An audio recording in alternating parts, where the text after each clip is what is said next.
मंदिर प्राण प्रतिष्ठा समारोह के अंदर पुलिस वाले हुए 4-5 वहाँ पे देवभूमि हाथ तो जाटों की डोरन सादड़ी के अंदर जोरदार 2-3 जयकारे लगाएं। जय बोले शंकर भगवान की, जय बोले कयाजी महाराज की, देवनारायण भगवान की, राम साहब पीर की। उपस्थित हमारे समस्त जाट समाज, कोई नाम दोगे लिस्ट है वैसे ही समस्त जाट समाज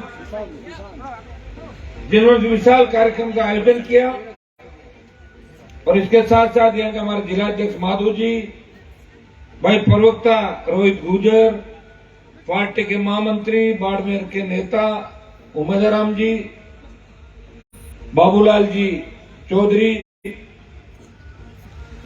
बावड़ी के प्रधान और हमेशा जोधपुर के अंदर विश्वविद्यालय में नौजवानों की आवाज रहे राजू राम जी खोजा, बिलाड़ा के उप प्रधान संपत जी, भाई हमारे पुखराज जी,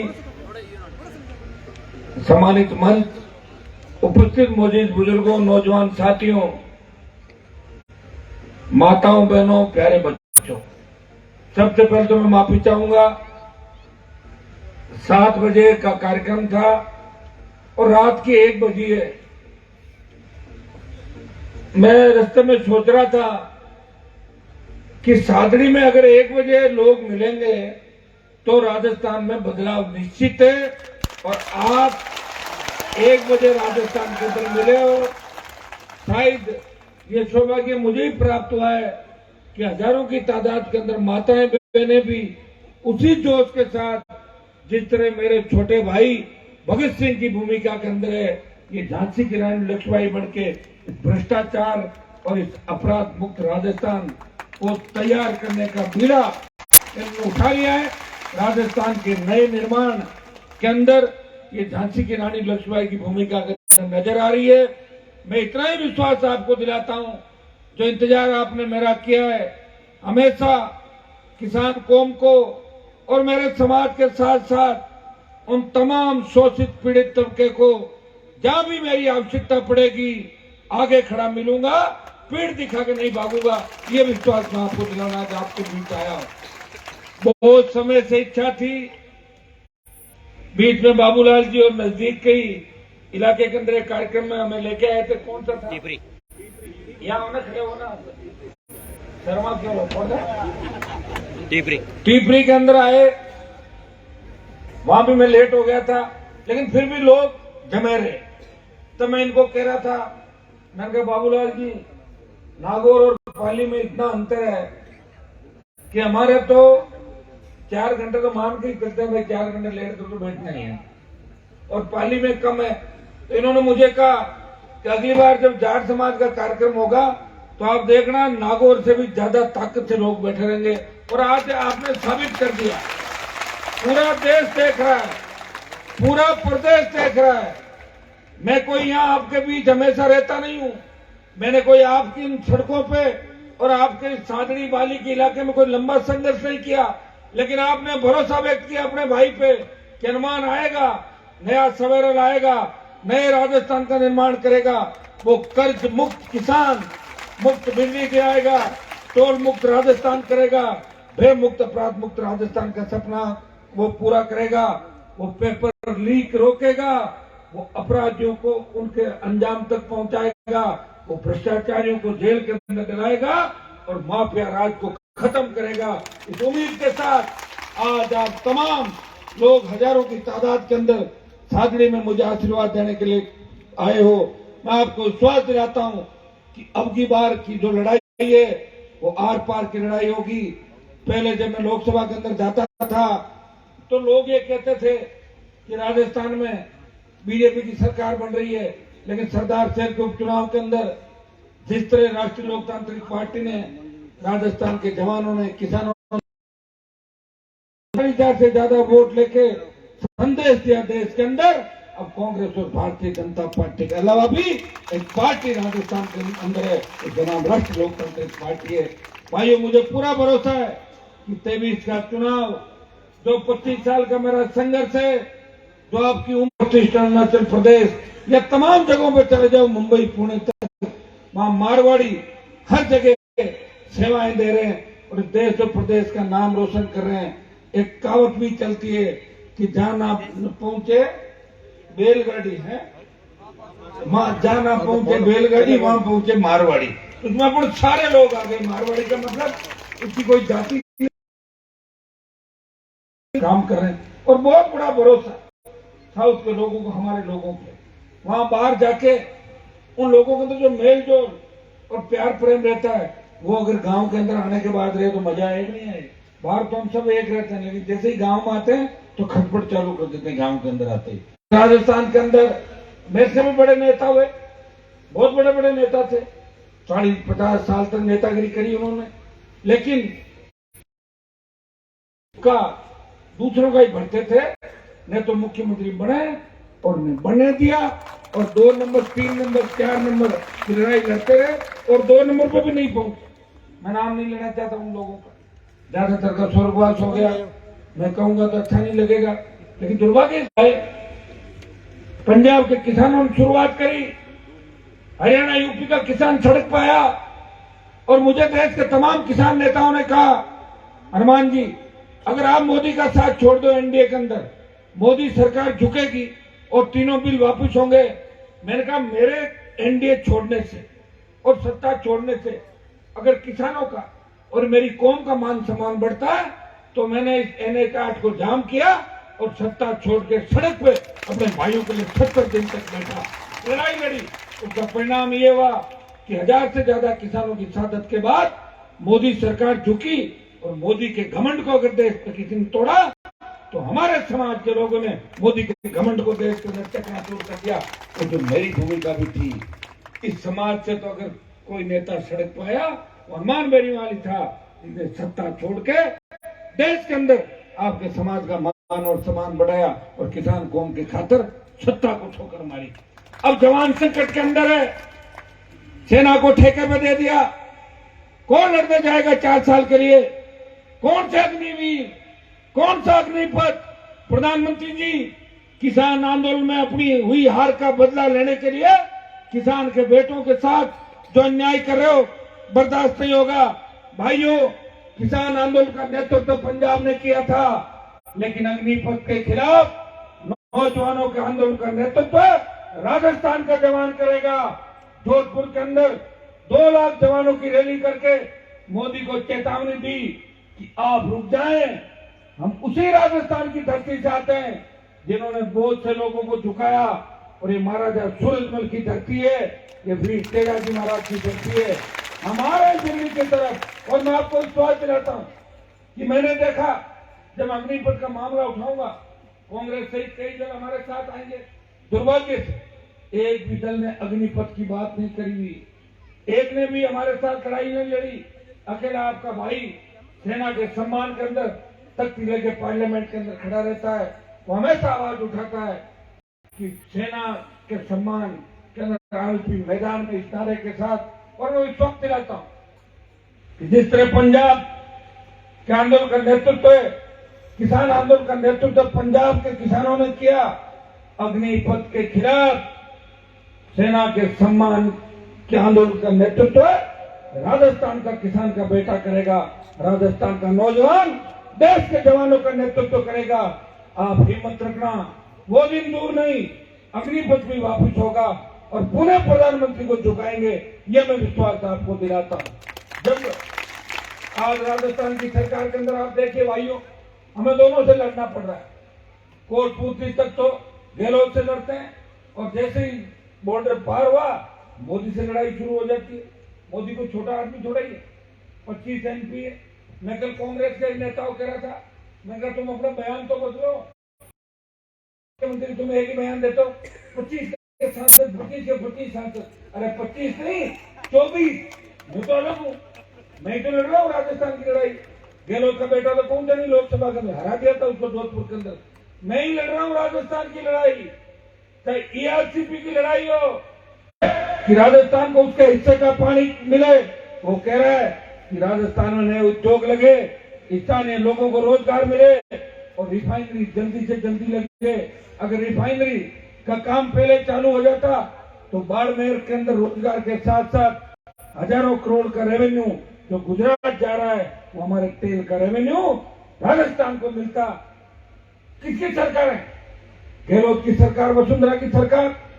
25 साल हो गए, 98 से 2003 तक हमने तो जब यूनिवर्सिटी का मैं अध्यक्ष था, भाइयों, 2 ही सरकार देखी है, एक गहलोत की सरकार, दूसरी वसुंधरा की सरकार। इसको भाई बहन की सरकार कह दो या दोस्त फ्रेंडशिप की सरकार कह दो, फ्रेंडशिप की सरकार भी है, भाई बहन की सरकार भी है। अब आप बताएं, एक बार ये एक बार ये, अब कितने समय तक आप इस तरह करते रहोगे? बताओ मुझे, कैसे बदलाव होगा? टोल नाके पे लोग पूछते हैं टोल कब खत्म होगा? प्रयास कर रहा हूँ, पिछली बार प्रयास किया, 500 बिजली फ्री हुई, स्टेट हाईवे टोल फ्री हुए। अब की बार 2000 यूनिट बिजली फ्री हुई। कौन लड़ाई लड़ रहा है?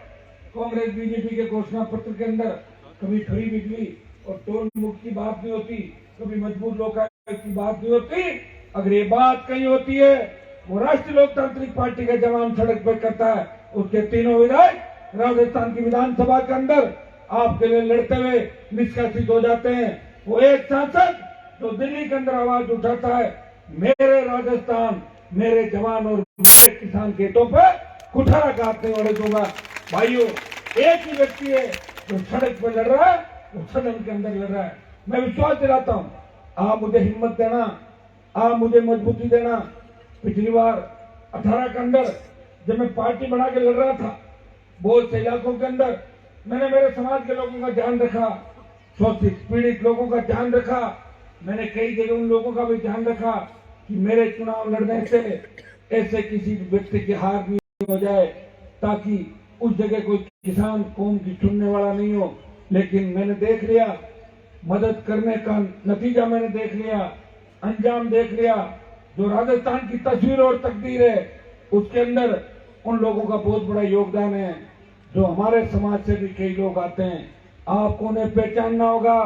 नई नई दुकानें इस राजस्थान के अंदर हमारे समाज के नाम से खुलेगी। कोई हरियाणा की फ्रेंचाइजी लेके आएगा, कोई उत्तर प्रदेश की फ्रेंचाइजी लेके आएगा।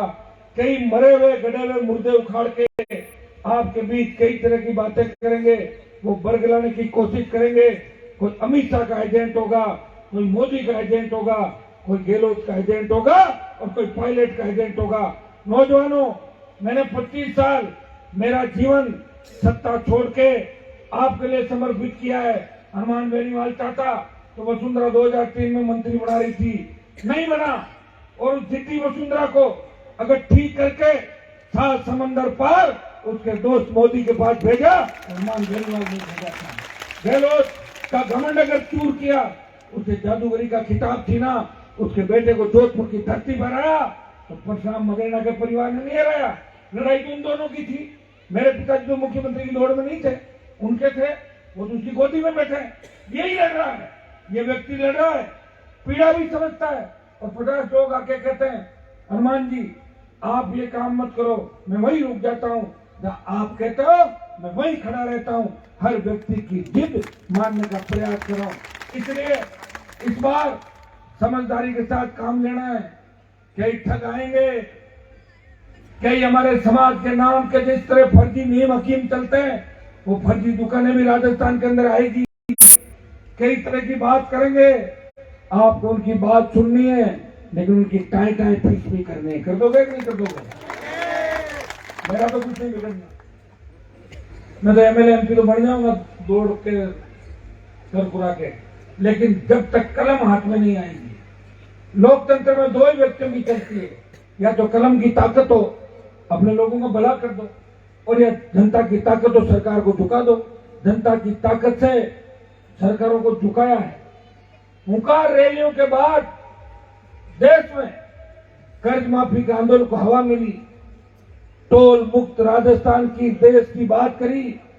हो सकता है समय लगे, लेकिन वो दिन दूर नहीं जब दिल्ली की सरकार को भी पूरे देश का टोल फ्री करना होगा, फ्री बिजली देनी होगी, रोजगार देना होगा, लॉकआउट बनाने होंगे। ये काम कौन कर रहा है? एक आदमी जो आवाज उठा रहा है, वीर तेजाजी महाराज के जयकारे के साथ राजस्थान की विधानसभा और देश की सबसे बड़ी पंचायत के अंदर तेजाजी के जयकारे के साथ शुरुआत करी थी। किसान और जवान को जब भी मेरी आवश्यकता पड़ेगी मैं सत्ता छोड़ के उनके साथ रहूंगा। भाइयों, लोग अपनी गाड़ी की अगली सीट नहीं छोड़ते स्कॉर्पियो फॉर्च्यूनर की। मैंने 2003 से लेके 20 साल सत्ता को ठोकर मारी है। मैं भी 15-20 साल मंत्री लेके, जिस तरह हमारे बाड़मेर वाला एक पुराना मंत्री कहता है कि हनुमान जी तो ये, अरे भैया मैंने 1990 में देखा था, मैं तो स्कूल से कॉलेज में आया, तुम ठेला लेके स्टेशन में खड़े रहते थे, वो आप ये खड़े क्यों? कि बोले पॉलिटिकल पापा आने वाले गहलोत साहब। तो पॉलिटिकल पापा जी और अब वो मुझे कह रहे, मुझे कोई पाठ पढ़ाए और मेरे से कोई कहे कि हनुमान जी सबूत दो, तो मेरे हिसाब से तो सबूत अगर इस राजस्थान को और देश को अगर किसी ने दिया है तो देश में तो मैंने ही सबूत दिया है कि मोदी की सत्ता छोड़ी, स्टेट की सत्ता को ठोकर मारी और हार्डकोर अपराधी जिनके नाम से किसान नेता मोबाइल बंद कर लेते थे, घरों में छुप जाते थे, जब किसान के बेटों के सीने पे गोलियां बरसा रहे थे, अकेला हनुमान बेनीवाल इस किसान कौम की लड़ाई इस प्रदेश की सड़कों पर लड़ रहा था, राजस्थान की विधानसभा के अंदर लड़ रहा था। और किसी वसुंधरा को अगर सबक सिखाया और वसुंधरा को अपने मुंह से जाट की बहू किसी ने कहलाया, तो मैंने ही कहलाया। पहले वो नहीं कहते, दूसरे लोग कहते थे अपने जाट की बहू। जब लड़ाई हुई, संघर्ष हुआ, तब वसुंधरा ने खुद कहा मैं जाट की बहू, मैंने ही कहलाया। नहीं तो कहती नहीं, और तुम्हारा बोर्ड लेती गई ना। अब हमारे कई लोग कहते हैं कि नहीं से तो आधी ठीक है, अपने क्या नहीं है तो ये ठीक। अरे भाई कितने टाइम चलाओगे? तो राजा महाराजा किसी के नहीं होते, भूल जाओ इन बातों को। आपका व्यक्ति वही होगा जो आपके बीच बैठता है, जिसके संस्कार आपके हो। वसुंधरा जी के भाषण देखो।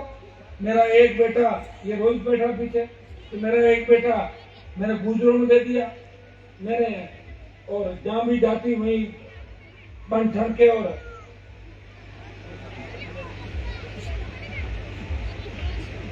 जो समाज दिखा उसी समाज की एक जगह भाषण दे रही थी कि मेरे अगर ज्यादा बच्चे होते तो मैं सारे समाजों में दे देती। एक जगह मजाक है, कोई प्रसाद थोड़ी जो बांट देती है, क्या मतलब? सब ये तो एक तरीके से हमारी संस्कृति का बड़ा मजाक हो गया। ये संस्कृति है, आपने मुझे छापा पहनाया, ये संस्कृति है, मुझे इसकी मान सम्मान पगड़ी की लाज रखनी है, ये छापा इस बात का है। और मैं अगर समाज सेवा करूं और मैं कह दूं मैं तो समाज का नेता हूं, मैं तो समाज का अध्यक्ष हूं, लेकिन मेरे बच्चे हैं ना, वो मेरे बस में नहीं है, वो तो भाग गई। वो समाज का नेता किस बात का? अरे समाज का नेता और समाज का अध्यक्ष तो वही होगा जिसके बच्चे उस संस्कृतियों को हिसाब से चलेंगे। अगर बच्चे ही बस में नहीं है, परिवार बस में नहीं है, तो समाज की पंचायती मत करो, अपने घर में गुदरा उड़ के सो जाओ, कोई मना नहीं कर रहा है। अब समाज को बेकानून लाने की आवश्यकता नहीं। और मरे हुए लोग जो 50 साल तक दलाली करे राजस्थान के अंदर, अवैध धंधे करे, नौजवानों को बिगाड़े, और 50 साल बाद 80 की उम्र में बोले कि अब हम समाज को सुधार देंगे, तो सुधार सकता है क्या? 80 साल का आदमी तो हवा जो सांस सूखने वाली दवाई लेता है। 30 साल का जवान सोचे कि मुझे सुधारना है तो 20-25 साल तक वो लड़ाई लड़ सकता है। 80 साल के आदमी का तो दूसरा रास्ता होता है, जानते हो आप रास्ता कौन सा होता है? इसलिए इन चीजों का भी ध्यान रखना आप लोग। वो तो बहुत लोग आएंगे, ये तो रंगमंच है, यहाँ तो कई तरह के लोग आएंगे, कई तरह की बात करेंगे। मैं तो मेरा बता सकता हूं, मैं चाहता तो उत्तर प्रदेश में आरएलपी को चुनाव लड़ाता, नहीं लड़ाया। मेरे चुनाव लड़ाने से लोकदल हार जाता, इसलिए हनुमान बेनीवाल ने लोकदल की किसान की चिंता करी। हरियाणा में नहीं लड़ाया, मैं लड़ाता। हरियाणा के अंदर 5-50 वोट हमारे लोगों को कम पड़ते, नहीं लड़ाया। भाइयों में बड़ी पंचायतें नहीं करता, लेकिन हनुमान बेनीवाल की आरएलपी को कमजोर करने के लिए इस देश से बड़ी बड़ी ताकतें और अपने समाज के कई दलाल इस राजस्थान में अलग झंडों के साथ और अलग डंडों के साथ घूमेंगे। आपको उसका ध्यान रखना है। आपको इस बात का भी ध्यान रखना है, ये बुजुर्ग लोग बैठे हैं, जब वोट डालते थे पार्टियां होती थी, कांग्रेस और बीजेपी के अलावा जो भी पार्टी होती थी, बसपा उत्तर प्रदेश की, लोकदल उत्तर प्रदेश का, और टूटा उत्तर प्रदेश का, फिर हरियाणा का सपा, यूपी की दूसरी पार्टी, दिल्ली की, राजस्थान की तो कोई पार्टी नहीं बनी। मुझे धन्यवाद दो, पार्टी बनाई, मान्यता दिलाई और गांव गांव नौजवान नेता तैयार किए और हर समाज के नेता तैयार किए, 57 उम्मीदवार लड़ाए, जिनमें जाट समाज के साथ साथ मुस्लिम, मेघवाल, भील, मीणा, गुजर, राजपूत उम्मीदवार, ब्राह्मण उम्मीदवार, तमाम जातियों के नौजवानों को तैयार किया।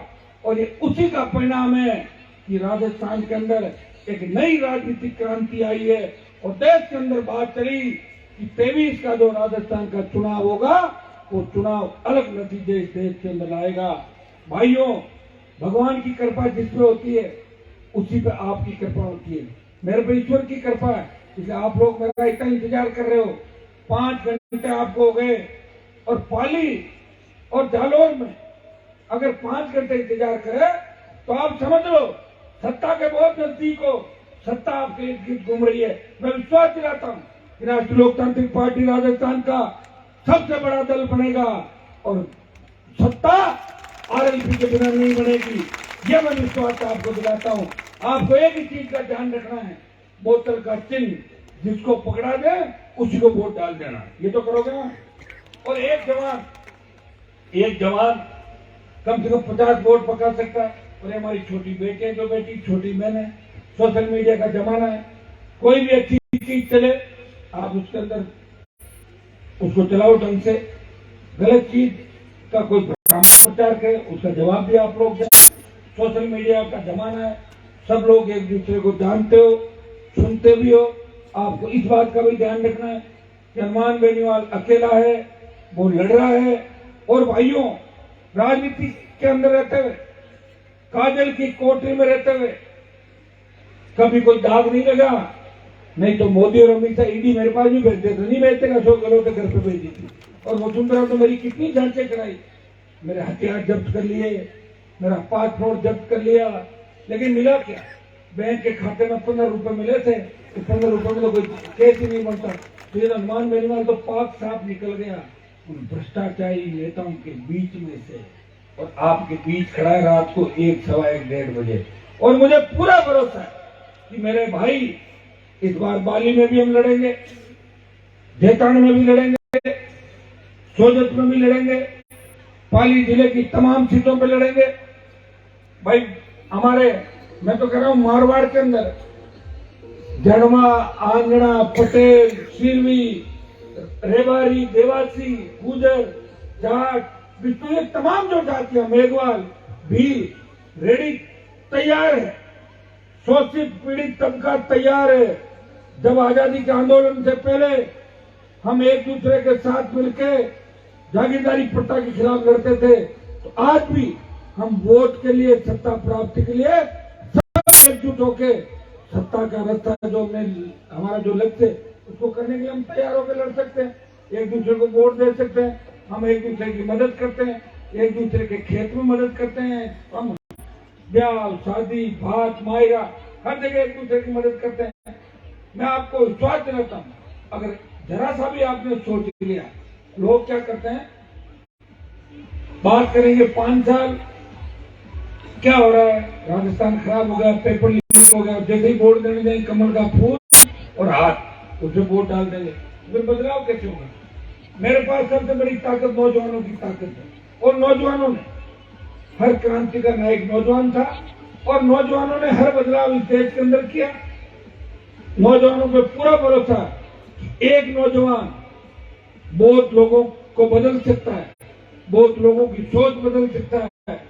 एक बेटा और एक बेटी हमारी अगर चाहे तो इस बात को इस तरीके से प्रचारित करे कि हमें राजस्थान को बचाना है। दोनों पार्टियों को देखा इस बार तीसरा विकल्प राजस्थान के अंदर खड़ा होना चाहिए। मैं विश्वास दिलाता हूँ कि राजस्थान आपके हाथ में होगा, और राजस्थान आपके हाथ में होगा तो फिर आपको इस तरह रात को परेशान होने की आवश्यकता नहीं होगी। अखबार का पहला पन्ना पलटोगे, ऐसी खबर नहीं मिलेगी कि वहाँ गोली मार दी गई, वहाँ महिला पर अत्याचार हो गया, वहाँ बालक की ये हो गया, वहाँ ये हो गया। तब खबरें मिलेगी अच्छी।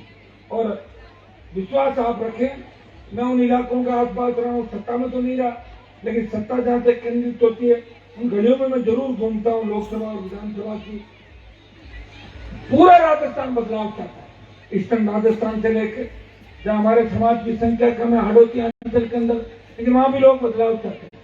वो लोग कहते हैं कि हमें मजबूत नेतृत्व चाहिए। भाइयों, थोड़ी हिम्मत रखो।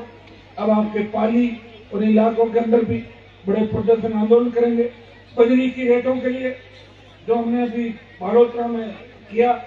बजरी का मामला आपके यहाँ भी बहुत, पाली जिले में भी दिक्कत होगी। 50 रुपए टन की बजरी के 500-550-600 रुपए ठेकेदार लेता है। आगामी 10 दिनों के अंदर 3-4 बड़ी रैलियां और आधा दर्जन रैलियां आगामी दिनों के अंदर राजस्थान में करेंगे, और राजस्थान की जिद्दी सरकार को झुका के बजरी माफिया में शिकंजा कसाएंगे और बजरी की रेटें कम कराएंगे। और मैं आपको विश्वास दिलाता हूं कि टोल मुक्त राजस्थान का जो सपना है, मैं ये तो नहीं कहता कि एक दिन में टोल माफ करा दूंगा, लेकिन आधा पड़ता हो तो भी ठीक। एक बार स्टेट हाईवे टोल फ्री हो, स्टेट हाईवे टोल फ्री होगा तो नेशनल हाईवे टोल फ्री करने की बात करेंगे, ये भी कराएंगे। महंगाई कैसे कम हो, बजट में स्टेट गवर्नमेंट ने भी खूब घोषणाएं करी। दिल्ली वालों तो राजस्थान को भूल ही गए, कर्नाटक को पैकेज जरूर दिया था, राजस्थान की बात ही नहीं करी। मैं खड़ा होकर बोला, मैंने कहा चुनाव तो राजस्थान में भी है, क्या राजस्थान में आपकी सरकार बनी हुई है? कह रहे 150 आ रही, वहां तो अपने आप ही आ रही है। तो राजस्थान का नाम क्यों है? एक व्यक्ति है जो आपकी आवाज उठा रहा राजस्थान लोकसभा के अंदर कि मेरे राजस्थान के अंदर, पाली के अंदर, जोधपुर के अंदर, तमाम जगह आप मुझे देखते हो लड़ता हुआ, हर वक्त लड़ता हुआ देख रहे हो। और मैं विश्वास दिलाता हूं कि जब तक जान है तब तक मैं लड़ता रहूंगा। अब देखिए, अब ये रात की 1:45, कल शाम को मिलूंगा मैं सूरत में, आपको दिखूंगा 1 लाख लोग सूरत के अंदर। तेजाजी महाराज का कार्यक्रम है, जाट समाज के साथ साथ सर्व समाज का। परसों फिर आऊंगा। 25 साल ऐसे ही निकाल दिए मैंने संघर्ष करते करते करते। अब वो समय आ गया है कि उस संघर्ष का परिणाम निकलना चाहिए। वो संघर्ष इन छोटे भाइयों के काम आए। जहां भी जाते हैं हर व्यक्ति अपनी पीड़ा बताता है। थानेदार, तहसीलदार, देखो किस तरीके से चलता है। देखिए, थाने में जाओगे, थानेदार ऐसे सोचेगा जैसे पता नहीं कैसे वही चला रहा पूरा सिस्टम, का डंडा अलग ही चलेगा। मैं कहता हूं ऐसी व्यवस्था हो कि थाने में गांव का गरीब आदमी जाए, तहसील में जाए, तो थानेदार तहसीलदार खड़ा होकर बोले, बाबा चाय पियोगे, कोल्ड ड्रिंक मंगाऊं? तो ये बताओ, शाम की बात बाद में करेंगे। ये कौन व्यवस्था करेगा?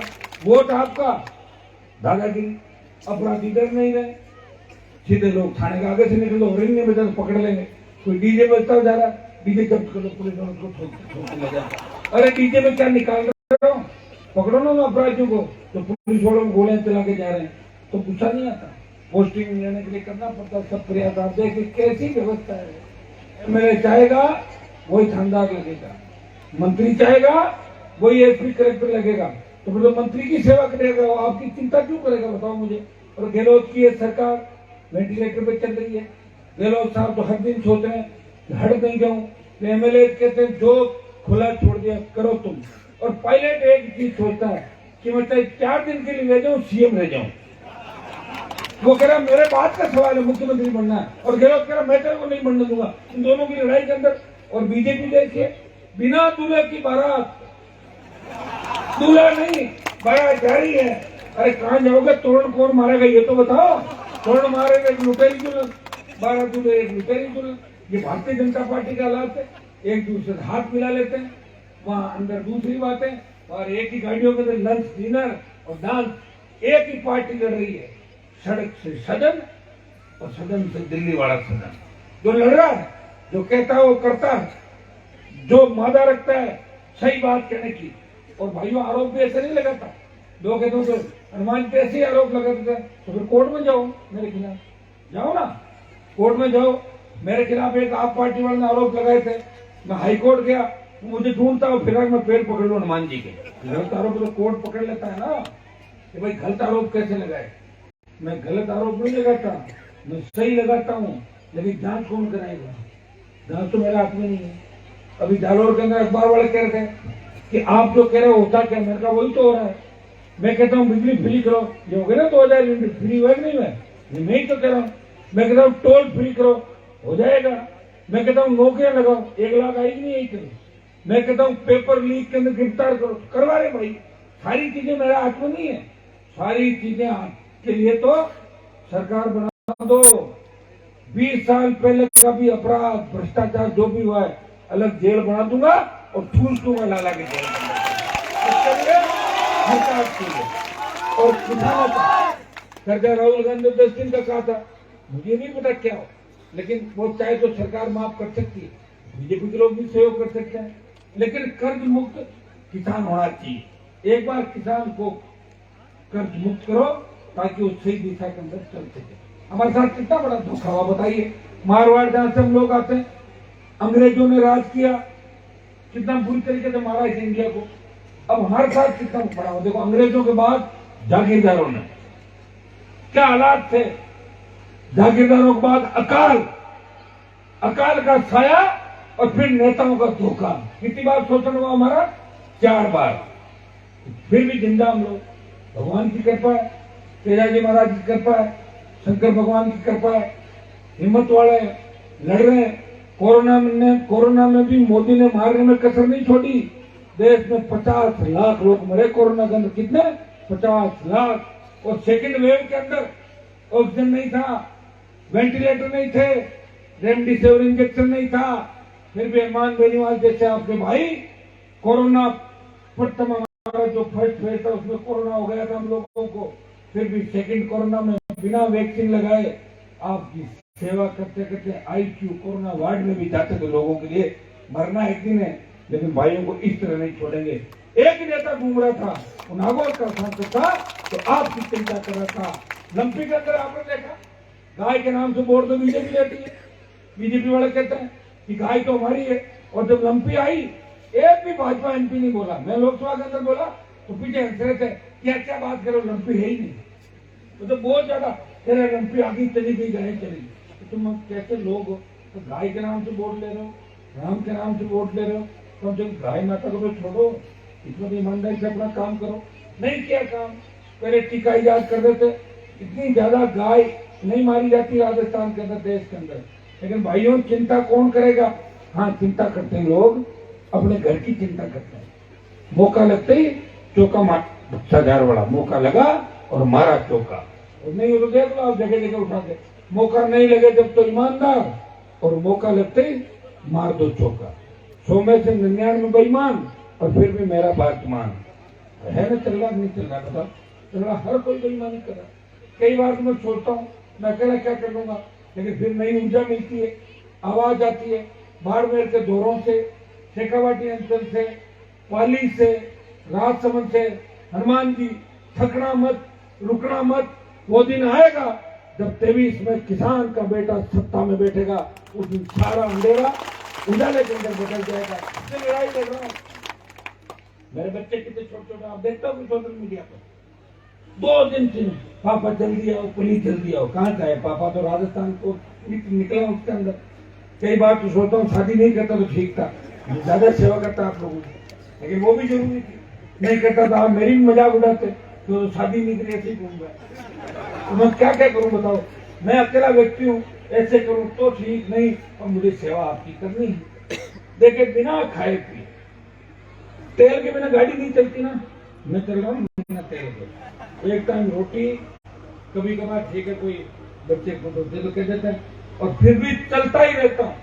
ये भगवान की कृपा है, और भगवान ने मुझे धरती पे इसलिए भेजा कि मैं पापियों का नाश करूं। और ये भ्रष्टाचार की जो लंका है कांग्रेस भारतीय जनता पार्टी की, इस लंका को जिस तरह बजरंग बली ने रावण की लंका को जलाया था, मैं कांग्रेस और भारतीय जनता पार्टी की इस भ्रष्टाचार की लंका के अंदर आग लगा दूंगा, कर दूंगा। ये मैं विश्वास आपको दिलाता हूँ। आप सबने स्वागत सत्कार किया और 4 घंटे मेरा इंतजार किया। ये सारे बच्चे जो मुझे लेने के लिए आए थे, कौन आए थे, खड़े हो जाओ।